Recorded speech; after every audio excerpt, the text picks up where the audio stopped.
The history of China is a fascinating and incredibly rich tale of human genius, full of amazing discoveries and innovations that were far ahead of their time, laying the foundations for countless technological breakthroughs and socio-cultural transformations in many parts of the world.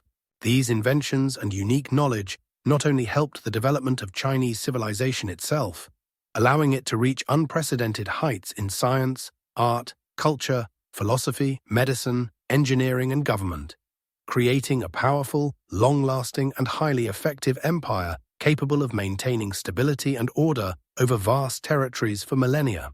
But just as importantly, they had a huge, sometimes incalculable impact on the entire globe, extending far beyond the Celestial Empire and became catalysts for global change. They literally shaped the course of history, spurred human social, economic, and intellectual progress, facilitated global trade, enabled unprecedented cultural exchange between East and West, and significantly reshaped the geopolitical landscape, changing the balance of power between great powers and facilitating the emergence of new trading empires. From the way we write and effectively communicate over long distances, to the way we fight on the battlefield, to the way we organize complex, centralized societies with a developed bureaucracy, and even the way we navigate space and perceive the world around us, the geniuses of ancient China left their indelible mark on the annals of human history. They found elegant, innovative, highly effective, and sometimes surprisingly simple solutions to complex problems that had puzzled other civilizations for centuries, or that other cultures had figured out much later, sometimes even millennia later. Many of these solutions are still used, studied, adapted, and continue to inspire researchers, scientists, and inventors around the world, proving their universality and significance. Let's dive into these fascinating mysteries and little-known facts to understand how profoundly and powerfully they have impacted our world, and why their contributions are so important to a comprehensive understanding of the global development of civilization. This knowledge, carefully preserved, constantly developed and passed down from generation to generation over the centuries, not only transformed the Chinese Empire itself, making it one of the most advanced, powerful, and enlightened civilizations of its time, capable of maintaining stability and developing culture over vast territories, but also spreading, albeit sometimes in a roundabout way, through trade routes. For example, the Great Silk Road, along which not only goods but also ideas were carried, and conquests across continents became catalysts for large-scale transformations in other societies. Their influence was truly global, profound, and long-lasting, touching every sphere of human activity without exception, from scientific research, philosophical schools and religious beliefs, to military affairs, everyday life, art, architecture, agriculture, medicine, and even food production. And the first secret was the production of paper. Before the advent of paper, an invention that revolutionized the intellectual, administrative, and even everyday life of people, used a wide variety of materials for writing, but most of them were extremely inconvenient, expensive, short-lived, and extremely ineffective. This limitation seriously hindered the development of literacy, education, and the rapid, widespread dissemination of knowledge in society, making them the privilege of a select few and keeping the majority of the population in ignorance. Imagine all the difficulties that ancient scribes, scholars, officials, and administrators faced in their daily work, trying to record and transmit information. Bulky and fragile clay tablets, which were difficult to write on. Special styluses were required, and once dry, it was almost impossible to correct the writing without destroying it. They were extremely difficult, not only to store in large quantities due to their weight and volume. A single library required huge warehouses, but also to transport over long distances, which made them extremely impractical for a dynamic administration or developing scientific thought, which required constant editing and data exchange. Bamboo scrolls, although available in some regions and lighter than clay, were very heavy in large quantities. One book could take up several dozen scrolls, taking up an incredible amount of space in libraries and archives, and were extremely inconvenient for regular reading, quick search for specific information, or systematization of large amounts of data, and were also susceptible to decay and destruction by insects.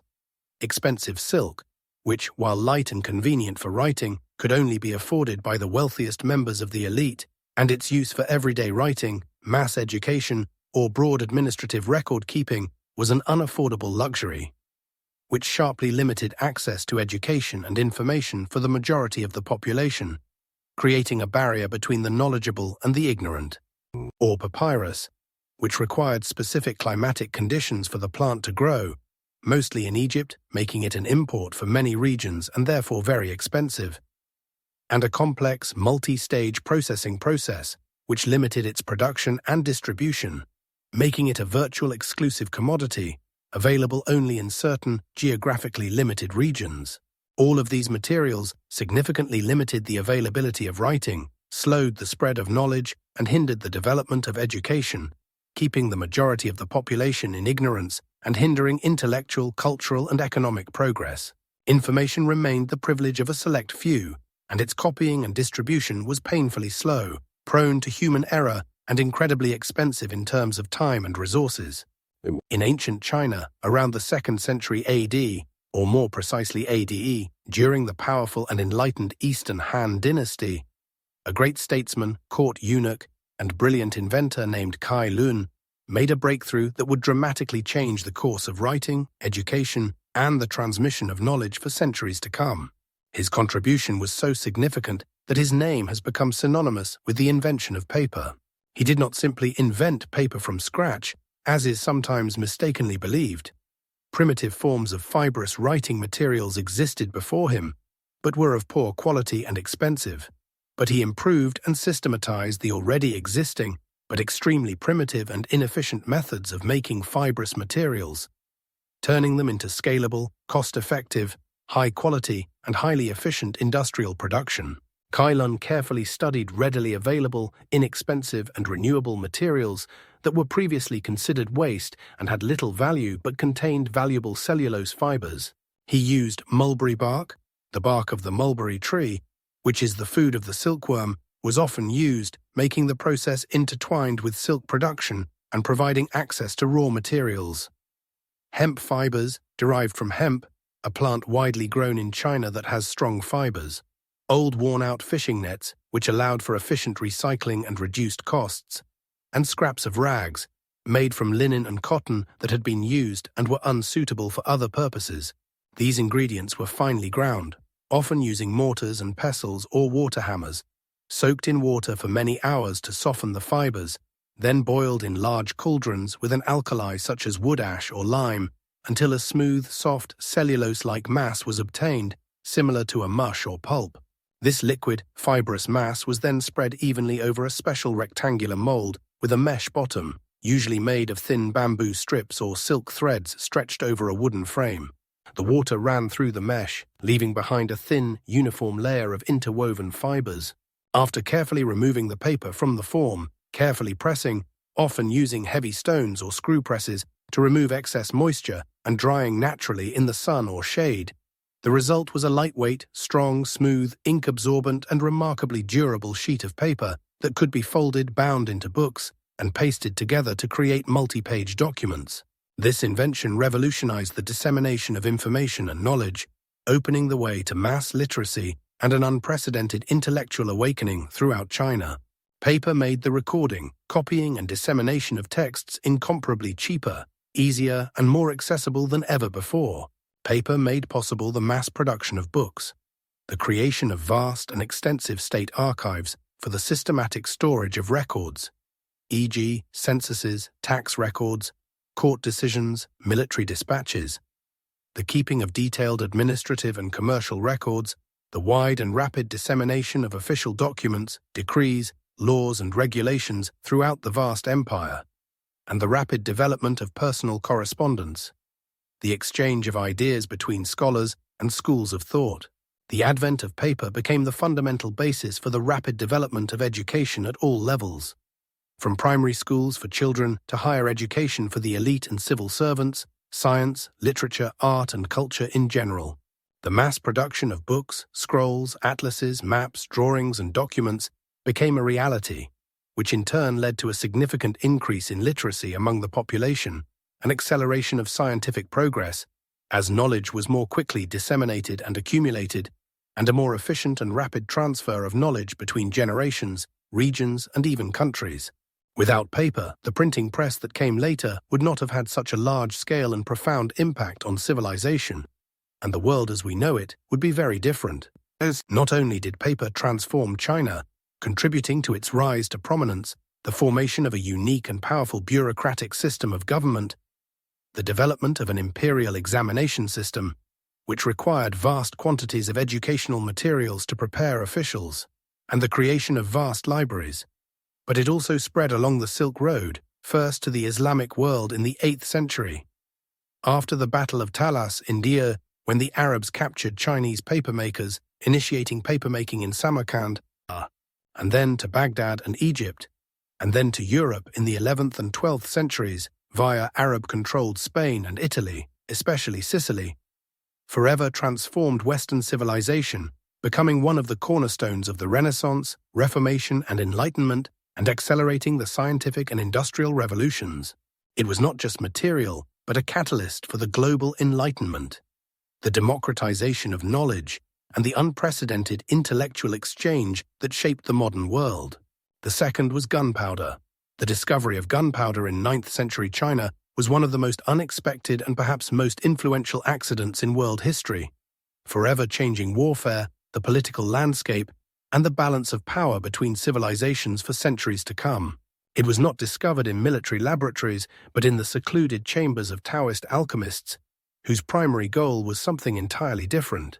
It was originally the result of a long, painstaking, and often extremely dangerous quest by Taoist alchemists who, like many of that era, sought to create an elixir of immortality, a magical potion that would grant eternal life, cure all diseases, and achieve spiritual enlightenment. These alchemists conducted countless experiments, mixing various minerals, such as sulfur, saltpeter, plant components, and other substances, heating them, distilling them, trying to find the right formula for the golden elixir or philosopher's stone, believing that external substances could grant internal immortality. Thus, through countless trials, errors, and even accidental, uncontrolled explosions and fires, they came across an explosive mixture of saltpeter, potassium nitrate, sulfur, and charcoal. Saltpeter, acting as a powerful oxidizer, ensured rapid and intense combustion of the mixture, even in the absence of external oxygen, which led to a spectacular explosion or sudden ignition, releasing a large amount of gas, heat, and light. The first mention of the fire medicine or fire herb dates back to the treatise Zhenyuan Miao Dao Yao Lueya, Secrets of the True Path and Mysterious Medicine, written around AD, which describes precautions for working with this dangerous mixture. At first, this new, amazing substance was used quite peacefully and even festively to create fireworks, which were incredibly popular at all levels of Chinese society, from the imperial court to simple peasant festivals. Colorful explosions, sparks, flashes, and fire shows in the sky delighted crowds at festivals, ceremonies, celebrations, religious rites, and state events, symbolizing good fortune, the expulsion of evil spirits, and a demonstration of the emperor's power and authority. Such pyrotechnic displays were an integral part of Chinese holidays, especially the New Year, and were used to scare away evil spirits and create a spectacle. However, by the 10th century, the Chinese military, quickly recognizing its enormous potential for use in battle, began systematically using gunpowder for military purposes. First, there were primitive fire lances, bamboo or metal tubes that threw flames, smoke, and burning fragments at enemies, creating panic, chaos, and distraction. Then came more advanced flamethrowers, throwing a burning mixture over a considerable distance, hand grenades filled with gunpowder and thrown at the enemy. And then the first examples of real firearms, such as primitive cannons, fire dragons, or thunder barrels, shooting stone or cast iron cannonballs, and hand muskets used for besieging fortresses, destroying fortifications, and in field battles, which gave a huge advantage in battle and made it possible to break through even the most powerful defensive structures, changing the very nature of war. This invention changed the tactics of warfare forever and led to the emergence of entirely new types of warfare, far surpassing anything that had come before in scale, destructiveness, and casualties. The advent of cannons and handheld firearms made the traditional armor of knights and warriors useless, changed the principles of sieges and field battles, making them more dynamic, deadly and requiring entirely new strategies, tactics, and the construction of new types of fortifications capable of withstanding artillery fire, for example, thick earthen ramparts and bastions. This led to the creation of more powerful, centralized armies capable of dominating the battlefield, the formation of nation-states, and a change in the geopolitical landscape, hastening the fall of feudalism and facilitating the rise of strong centralized states capable of maintaining and equipping large professional armies based on firearms. The impact of gunpowder on military history, the political structure of the world, the development of metallurgy for the production of guns, engineering and technology is difficult to overstate. It forever changed the nature of armed conflict, making it more destructive and changing the balance of power on the international stage, effectively ending the era of bladed weapons and ushering in the era of firearms and modern artillery, which is still a key element of warfare and geopolitical strategies today. The third knowledge was the compass. The magnetic properties of lodestone, or lodestone, magnetite, a naturally magnetized mineral composed of iron oxides, were known in China long before the compass in its modern navigational sense was invented. As early as around the 4th century BCE, during the Warring States period, Chinese feng shui practitioners, the art of arranging structures in harmony with the environment, literally wind and water, meaning the proper placement of buildings, roads, tombs, and even entire cities to achieve good fortune and prosperity.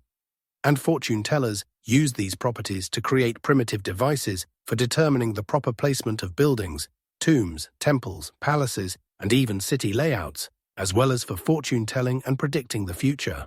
Often an elaborate spoon made of magnetite, it would spin freely on a highly polished bronze plate, always pointing to the south, a direction considered sacred and auspicious in some Chinese beliefs and traditions. These early devices were not so much navigational instruments in the modern sense as ceremonial and geomantic tools used for spiritual and mystical purposes. But they laid a fundamental foundation for understanding magnetic phenomena and their potential uses, stimulating further research. The compass allowed sailors to travel far from the coast, to cross open seas and oceans without losing their direction, even in bad weather, fog, or at night. This led to a significant development of maritime trade. The emergence of new, longer, safer, more efficient and faster sea routes, which contributed to the expansion of geographical horizons and the establishment of global trade links around the world, including the route from China to India, Persia, the Arabian Peninsula, and later to East Africa. Chinese junks equipped with compasses could confidently set out on long voyages, paving new routes and opening up new markets, which contributed to cultural exchange and economic growth. Most importantly, the compass was a key factor in making possible the Age of Discovery that began in 15th century Europe.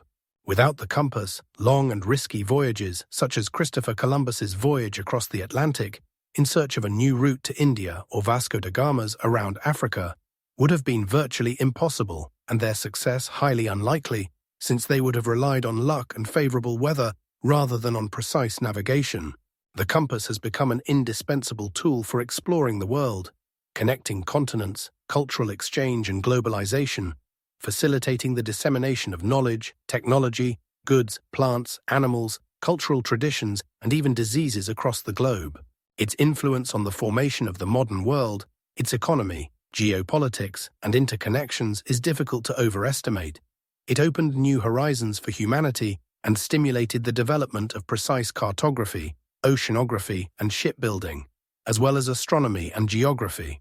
Before the invention of printing, the process of creating books was incredibly labor-intensive, excruciatingly slow, and incredibly expensive, making knowledge inaccessible to the vast majority of the population and limiting the intellectual development of society. Books were copied by hand by specially trained scribes, monks, or scholars, which took months and sometimes years to create a single manuscript. For example, copying the complete text of the classic Chinese treatise, the Analects of Confucius, or the voluminous Buddhist canon Tripitaka, required the efforts of an entire team of scribes working under strict supervision.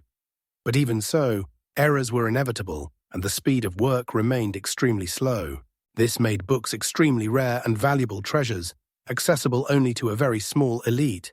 Emperors, officials, monks, scholars, and the wealthiest individuals who could afford such luxury and had access to these limited resources. Knowledge was a privilege, and its dissemination was a slow, limited, and error-prone process of copying, as human error inevitably led to typos, distortions of text, and loss of information over time, making it difficult to preserve and transmit accurate knowledge. Education remained the preserve of the few, which hindered social, economic, and scientific progress as a whole, slowing the development of society and the spread of new ideas, since their development required widespread access to information. In the 7th century, woodblock printing or woodblock printing was introduced in China during the powerful and culturally advanced Tang dynasty, AD. It was the first significant step toward mass production of text and images, and although limited in its flexibility, it represented a huge leap forward over hand copying, greatly speeding up the copying process. The technology involved carefully carving text or images into a single piece of wood, mirror image, like a large stamp or cliché. Each character or image element had to be carved by hand, which required enormous skill and time, but once carved, the board could be used many times.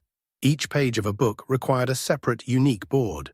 After engraving, the board was covered with ink, and a sheet of paper was carefully pressed onto it, creating an impression. This method made it possible to make dozens or even hundreds of copies of the same text, such as Buddhist sutras, Confucian classics, or government edicts, which was a huge improvement over hand copying. Year-old Diamond Sutra found in Dunhuang, which is considered the oldest dated printed book and a perfectly preserved example, demonstrating a high level of craftsmanship. However, woodblock printing had a major drawback. If a single letter needed to be changed, a mistake corrected, or information in the text updated, an entirely new block had to be cut, which was inefficient for frequently updated texts such as government bulletins, textbooks, or news sheets, or for creating different versions of the same text. The real revolution in printing occurred in the 11th century, during the flourishing Northern Song dynasty, AD, when the Chinese inventor Bi Sheng developed movable clay type, Xiaoan. It was an ingenious solution that was a direct precursor to modern printing. Instead of a solid block, individual characters, or later letters of the alphabet in other cultures, were made as separate, movable elements, a kind of brick of text. These movable types could be assembled into the desired text, forming a whole page, then printed in multiple copies and after use, disassembled and stored for reuse in a new text. This greatly reduced the costs of time, materials, and effort, making the printing process much more flexible, economical, and efficient, especially for the production of large quantities of varied texts. Later, in the 13th century, improved technology for metal type was developed in Korea, making it even more durable, long-lasting, and easy to use, especially for large print runs and complex work. In China, movable type was used to print vast encyclopedias, dictionaries, medical treatises, and astronomical tables containing tens of thousands of characters that would have been unthinkable with woodblock printing, as well as to disseminate classical works and administrative documents throughout the vast empire. This invention made it possible to quickly and massively print books, brochures, government documents, decrees, textbooks, dictionaries, poetry collections, medical treatises, scientific works, and even paper money. The first paper money in the world appeared in China thanks to printing, which indicates the development of the financial system. Knowledge became available to a much larger number of people, which led to a sharp increase in literacy among the population, the development of the education system at all levels, from primary schools for children to higher education institutions for the elite and civil servants, a rapid growth of science, and the rapid spread of new ideas, philosophical concepts, technologies, and religious texts throughout China. Printing became one of the most important factors contributing to the cultural and scientific flourishing both in China and, later, in Europe, although it was invented there independently by Johann Gutenberg several centuries later, which does not diminish its original Chinese origin and influence on Asia.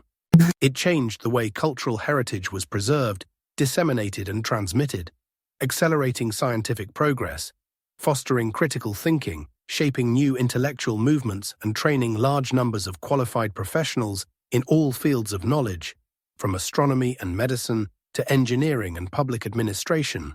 laying the foundations for the information age and mass communication that is an integral part of our modern world, where the printed word still plays a huge role. Fifth was silk. The secret of silk production was one of the most carefully guarded and most valuable assets of ancient China for thousands of years, beginning around BCE, making it not just a commodity, but a symbol of Chinese civilization, its wealth, craftsmanship, and sophistication. Silk production became an integral part of Chinese culture and economy, forming entire industries and providing employment for millions of people, from peasants growing mulberry trees to skilled weavers. According to ancient Chinese legend, Empress Lei Zhu, wife of the mythical Yellow Emperor, is considered the goddess of silk or silk empress, credited with discovering silk and inventing sericulture. Legend has it that she accidentally discovered a silkworm cocoon that had fallen into her cup of hot tea. She noticed how easily and evenly the fine thread unwound from the softened cocoon and immediately recognized its enormous potential for creating luxurious clothing and other exquisite products. Since then, the Chinese have developed the complex, labor-intensive, and painstaking process of raising silkworms, scientific name Bombyx mori, carefully tending them, collecting and unwinding their tiny cocoons, and then spinning the fine, yet amazingly strong, lustrous and elastic threads into magnificent silk fabric. This process involved many steps, from creating favorable conditions for the mulberry trees, the only food source for the silkworms, which determined the geographical location of production in mulberry regions, and feeding the silkworms, to processing the threads, boiling, stretching, twisting, dyeing with natural dyes, from plants, minerals, insects, creating a rich palette of colors and shades, and complex weaving on specially designed looms capable of creating incredibly complex patterns and textures, including brocade and satin. Silk quickly became not only the backbone of the Chinese economy and an important part of Chinese culture and identity, but also its main export commodity, as well as an item of incredible luxury, a symbol of status, wealth, and sophistication around the world. Its unique beauty, lightness, durability, ability to be easily dyed in bright and lasting colors, as well as its unique smoothness, pleasantness to the touch, and graceful drape made it priceless in the eyes of the elite of the Roman Empire, Persia, India, Egypt, Central Asia, and other civilizations. The Romans valued silk more than gold, spending huge fortunes to purchase it, and wearing it was a sign of the highest status and belonging to the elite. The demand for silk was so great that it gave birth to the Silk Road, a vast and complex network of trade routes linking East and West through Central Asia, and later by sea through Southeast Asia and the Indian Ocean, reaching as far as East Africa and the Mediterranean. It was more than just a trade route, it was an artery of civilization, pulsating with life, ideas, technologies, and cultures, becoming a bridge between different worlds and facilitating unprecedented interpenetration and exchange. The silk trade not only brought China enormous wealth, political influence, and cemented its status as a leading world power, but also facilitated an unprecedented cultural exchange between East and West. Along the Silk Road, silk carried not only goods, but also ideas, technologies, e.g., papermaking, gunpowder, the compass, new metallurgy techniques, irrigation techniques, religions, e.g., Buddhism spread from India to China, and then from China to Korea and Japan. Christianity and Zoroastrianism also reached China, and Islam spread throughout Central Asia. Arts, languages, architectural styles, culinary traditions, and even diseases that changed the course of the continent's demographic history. This constant and intense exchange contributed to the development of civilizations along the route, influencing fashion, architecture, art, economics, social structures, and even the political structure of many peoples, promoting mutual enrichment and progress. The secret of silk production remained a Chinese monopoly for almost 2,000 years, and its disclosure or theft was considered treason punishable by death, which speaks to its strategic importance to the empire and the desire to maintain its advantage. It was only in the 6th century AD, according to one of the most widespread legends, that Byzantine monks were able to smuggle silkworm eggs out of China by hiding them in a hollow bamboo staff, ending the Chinese monopoly and allowing sericulture to spread to other regions of the world, including Byzantium, Persia, and later Europe, via Italy and France. which, however, did not diminish the importance of Chinese silk as a standard of quality and a symbol of luxury, which retains its value to this day as one of the most noble and sought-after materials. The sixth secret knowledge was Chinese porcelain, renowned for its incredible durability, pure whiteness, amazing translucency, and exquisite appearance, began to develop around the 7th century CE during the flourishing Tang dynasty, to CE, although its roots go back much further, to early forms of high-temperature ceramics known as proto-porcelain, which appeared much earlier, during the Eastern Han dynasty, St. 2 centuries CE. It was a complex and highly technical industry, requiring not only unique natural materials, but also a deep knowledge of chemistry, mineralogy, and the ability to achieve and maintain very high temperatures in special kilns, much higher than those used for ordinary ceramics or pottery produced in other regions of the world. The key ingredients for the production of true porcelain were kaolin, a special type of white clay rich in the mineral kaolinite, which has a high melting point and gives porcelain its characteristic whiteness and strength, as well as feldspar, which acts as a flux, lowering the melting point of other components and promoting vitrification or glassiness of the material, and quartz, which gives strength, transparency, and shine.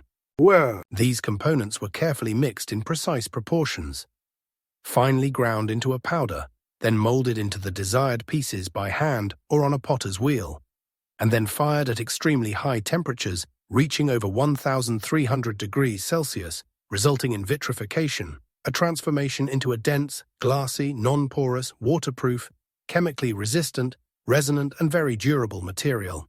Chinese porcelain masters brought their art to unprecedented perfection, creating items of amazing delicacy, lightness, durability, and indescribable beauty. Underglaze painting techniques, such as the famous cobalt blue on a white background, which became the hallmark of Chinese porcelain and one of the most recognizable styles, especially during the Yuan and Ming dynasties, when blue and white porcelain reached its peak, and overglaze painting, using bright enamel paints such as five-color or rose family, creating complex and multifaceted patterns. The use of thin, almost transparent shards and bright, durable paints such as red from copper oxide, green and gold made Chinese porcelain unrivaled in the world. The pieces ranged from simple but elegant bowls and plates to elaborate vases, sculptures, figurines, incense burners, and even architectural elements such as roof tiles and decorative panels for temples and palaces, demonstrating the versatility of the material.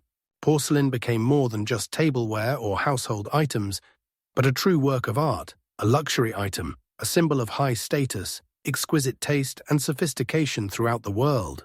It was actively imported to the Middle East, where it was highly prized at the courts of the caliphs and sultans, and then, through Arab traders, to Europe, where it enjoyed a huge and ever-growing demand among the aristocracy, monarchs, and wealthy merchants eager to possess these exotic and valuable items.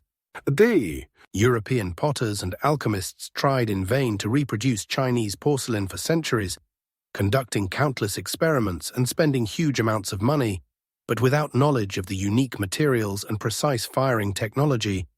This was impossible, which only increased its value and mystery. It received the nickname white gold, emphasizing its rarity, high cost, and uniqueness, as well as its inaccessibility to European masters until the secret was revealed. Porcelain production remained a closely guarded secret of China for centuries, bringing the empire enormous profits and strengthening its economic power on the international stage. The white gold of the East stimulated world trade, contributed to the formation of extensive global economic ties, and the development of maritime trade routes connecting China with the rest of the world. The spread of porcelain contributed to the development of art, design, aesthetics, cooking, as porcelain tableware allowed for better preservation of food flavor, was hygienic, easy to clean, and had an aesthetic appearance, which improved the culture of eating and table setting, and ceramic technologies throughout the world, and the emergence of their own porcelain manufactories in other countries. When the secret was finally unraveled in the early 18th century in Europe, the first successful one was the Meissen porcelain manufactory in Germany in Igertete, thanks to Johann Friedrich Böttger and Ehrenfried Walter von Tschirnhaus. This invention had a profound impact on the aesthetics, everyday life, culture, economy, and even social customs of many civilizations. Becoming a symbol of Oriental luxury, craftsmanship, and sophistication, and inspiring the creation of new materials and industries around the world, creating a real porcelain fever in Europe and contributing to the development of artistic styles such as Rococo. And the last was Zhang Heng's seismoscope. In AD, during the powerful and enlightened Eastern Han Dynasty, to AD, a great Chinese scientist, polymath, astronomer, mathematician, cartographer, poet, and engineer named Zhang Heng made a truly astounding and ahead-of-its-time invention, the world's first seismoscope, which he called Didongyi, roughly translated as instrument for measuring the movement of the Earth. It was an incredible achievement for its time, thousands of years ahead of similar European developments, and demonstrated a level of scientific thought and engineering skill that the West would not achieve for many centuries. Highlighting the amazing foresight, engineering genius, and ingenuity of the ancient Chinese in the field of instrumental engineering and understanding of natural phenomena, as well as their desire to scientifically explain the world and protect the population. Zhang Heng's seismoscope was a massive bronze vessel, shaped like an elegant wine cup or urn, but much larger. Its diameter was about 1 meter and its weight was quite impressive, ensuring the stability and steadiness of the device. The device's appearance was not only functional, but also aesthetically perfect. Its surface was richly decorated with intricate patterns symbolizing the cosmos, celestial bodies and forces of nature, such as dragons and turtles associated with the earth and its elements, as well as images of birds, animals, and mountains, which gave it a majestic and mysterious appearance worthy of the imperial court. Around its outer circumference were 8 carefully cast bronze dragons, each oriented toward one of the 8 cardinal directions. The 4 cardinal directions, north, south, west, east, and the 4 intermediate directions, northwest, northeast, southwest, southeast. Each of these dragons held a small but fairly heavy bronze ball in its mouth. Just below the mouth of each dragon, on the ground, sat a bronze toad with its mouth wide open, ready to catch the ball. This device could be installed anywhere that needed to be monitored for seismic activity, most often in the capital Luoyang, the center of the empire, from where it was convenient to coordinate responses.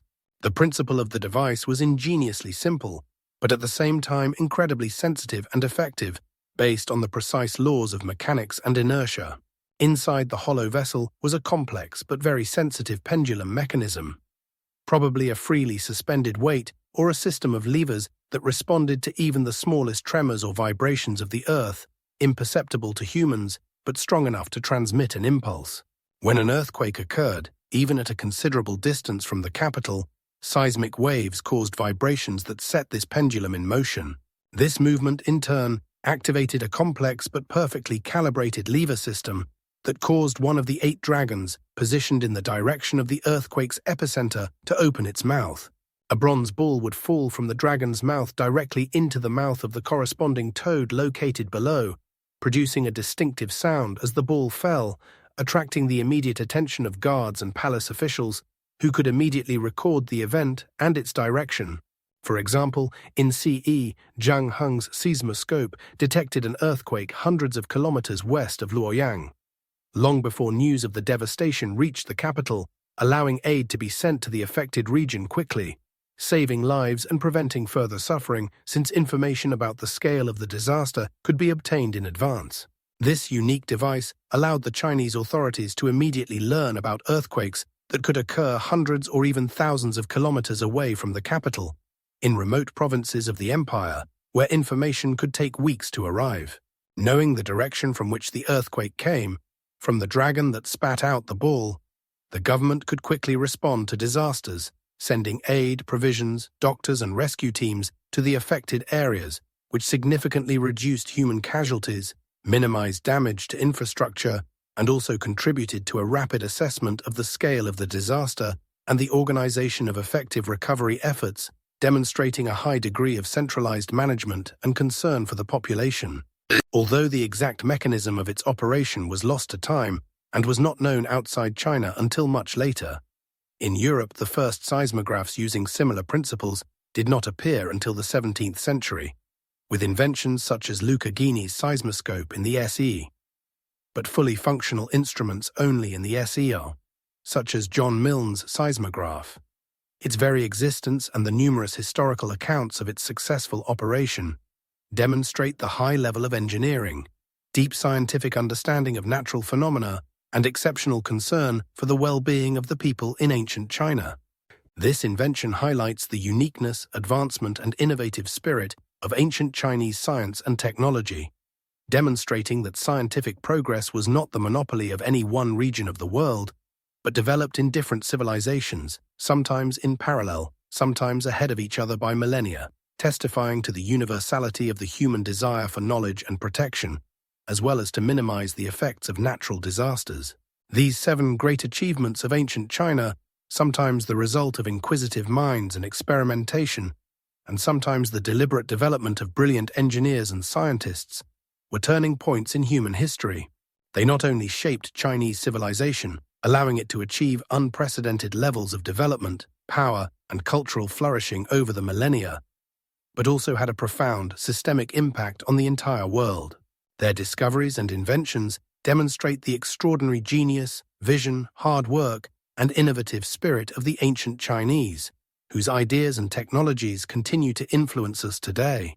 They have shown that the human mind is capable of incredible things, changing the lives of millions of people and creating a solid foundation for future generations. Perhaps there are other forgotten secrets waiting to be discovered that could once again revolutionize our understanding of history and reveal new facets of the amazing legacy of one of the world's oldest, most influential, and continually evolving civilizations. Studying this ancient knowledge is more than just a tribute to the past. It is the key to understanding how different cultures are interconnected and how one invention can give rise to waves of innovation that change human society forever. Their wisdom and ingenuity continue to inspire us in the 21st century, reminding us of the limitless possibilities of the human mind and the importance of preserving historical experience for future discoveries.